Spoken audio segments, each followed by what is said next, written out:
At the age of 17, Marx entered the University of Bonn and quickly fell in love with Jenny Westphalen, the daughter of a wealthy aristocrat. Despite differences in social standing, Karl's father being a middle-class man, the two shared a strong connection. Jenny's father admired Karl for his intellect, and Karl often visited their home to read works by Aeschylus and Cervantes. After some time, Karl followed the advice of his father and Jenny to transfer to the University of Berlin to study law.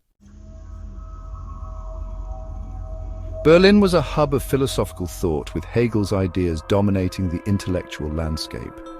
Hegel believed that every existing system strives to preserve itself but is eventually destroyed by the pressures of change. For conservatives, Hegel justified the monarchy's preservation, while radicals like Marx saw Hegel's philosophy as a path to revolutionary change. Marx's early writings reflected this radical spirit, even criticizing religious ideas in his doctoral thesis, favoring Epicurus over Democritus for his belief that humans had the power to shape their own destiny. Despite earning his PhD, no university would hire Marx due to his radical views, so he turned to journalism.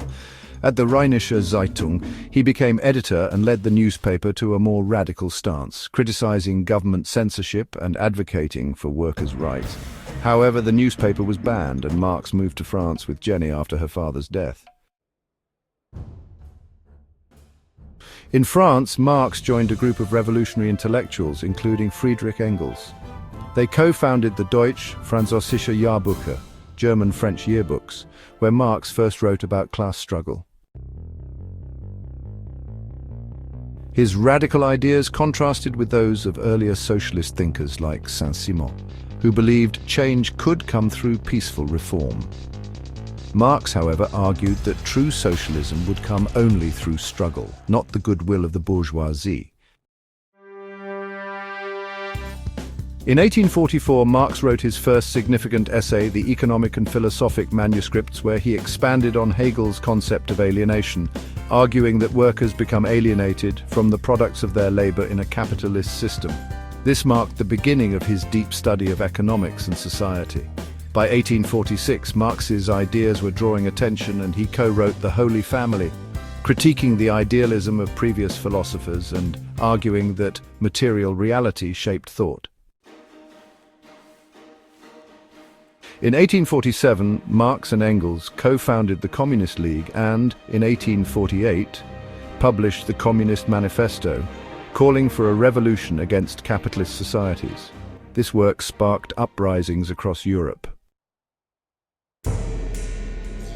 However, Marx faced continued exile and financial difficulties, leading him to spend much of his life in London, where he wrote extensively, culminating in his masterpiece, Das Kapital, published in 1867. In Das Kapital, Marx analyzed the capitalist system, arguing that the value of a product comes from the labor involved in producing it. He showed that capitalists extract surplus value from workers, creating profit. Marx's historical analysis of capitalism emphasized that it would inevitably lead to its own collapse, giving way to socialism and eventually communism.